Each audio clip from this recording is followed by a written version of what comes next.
என்ன சத்துரு பிடித்துக் கொண்டு அதை ஓட நினைக்கிறானோ உன் கரத்தை கொண்டுதான் சத்துருவை நார் நாராக நீ கிழிக்கக்கூடிய அபிஷேகத்தை தேவன் உன் மேல வச்சிருக்க.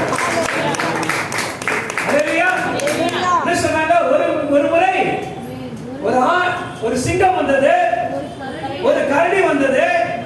நான் அழகாக மேய்த்துக் கொண்டிருந்தேன், நான் அதோடு கூட பேசி பழகி கொண்டிருந்தேன். எனக்கு அதுக்கு ரொம்ப மன மகிழ்ச்சியா நான் துதித்து பாடும்போது அது என்னோட மனசு என்ன பண்ணா,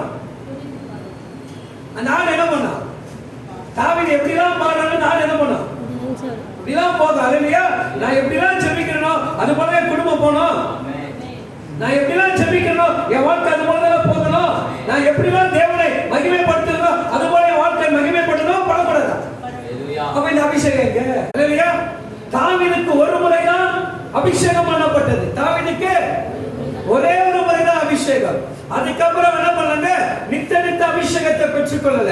ஆனா நீ நானும் தினந்தோறும் தேவனுடைய அபிஷேகத்தை பெற்றுக் கொள்கிறோம். அக்கினியின் அபிஷேகம், ஆவிக்குரிய அபிஷேகம், ஞாயிற்றுக்கிழமை அபிஷேகம், செவ்வாய்க்கிழமை அபிஷேகம்.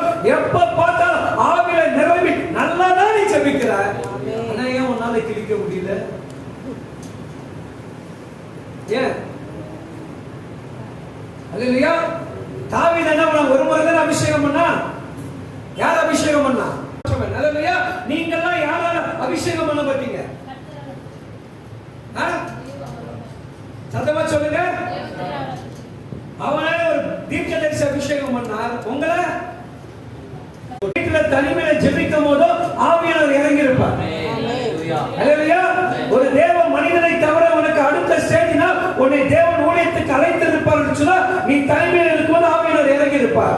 மற்ற நேரத்துல நீ ஜெபத்துல பங்கு பெறும்போதோ தேவ கூட்டத்துல பங்கு பெறும்போதோ ஆவியானவர் உன்னை நிரப்பியிருப்பார். இல்லையா? அல்லேலூயா. அப்போ தேவ மனிதன் மூலமாக சொல்லக்கூடிய அபிஷேகம் உன்னை நிரப்புகிறது. இல்ல ஆவியானவர் உன்னை நிரப்பினா நீ என்ன பண்ணிருப்ப? அதுக்கு பேர் தான் ஆவியானவர் நிரப்புகிறது. ஏன்னா அந்த தைல துப்பி எப்பொழுது என்ன பண்ணாது? என்னிடத்துல குறைந்து போகாது. அப்போ சாமுவேல் என்ற மனுஷன் போறான், அந்த தேவ பிள்ளைகளை பார்க்கிறான். எல்லாம் வாட்ட சட்ட பலசாலிகள் எல்லாம் வைராகியமாக இருக்கிறாங்க. ராணுவத்துக்கேற்ற உடைகள் தோற்றங்கள் இருக்கிறது. ராஜாவை போல ஆளக்கூடிய அரசாளக்கூடிய மனிதனாக அவனுடைய பார்வைக்கு தெரிகிறது. ஆனா தேவனுடைய பார்வைக்கோ இவங்க எல்லாம் என்ன பண்ணாங்க? பலசாலிகள் சொல்லுவாங்க. நான் தான் போய் யுத்தத்துல ஜெயிச்சேன்னு சொல்லுவான். யார் சொல்லுவா? சொல்லுவா சொல்ல மாட்டானா?